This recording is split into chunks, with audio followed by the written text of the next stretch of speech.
What they don't show you are the midnight phone calls, the destroyed houses, the fake sob stories, the bad contractors, the incompetent property managers, and the expensive lessons that can wipe out years of profits. Not hiring a good property manager early on, I tried to self-manage my first few properties to save the management fee and failed miserably.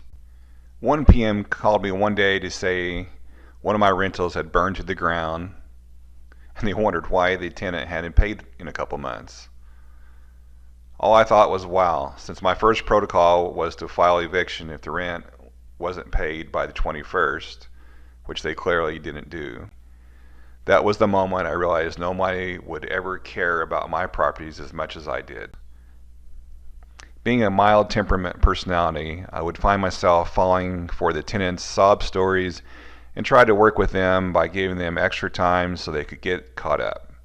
More often than not, giving me extra time only made the situation worse and increased the eventual balance owed. The hardest part of landlording usually isn't the property, it's learning how to make business decisions without letting emotions override judgment.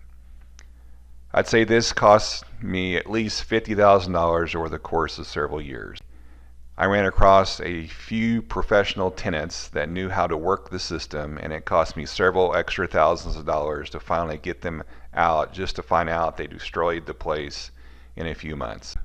I took him a couple examples of leases from some of the former PMs as a starting point, and he changed those into a 25-page rock-solid lease that covers everything, including annual rent and property tax increases. Mistake number 6, operating without systems and boundaries.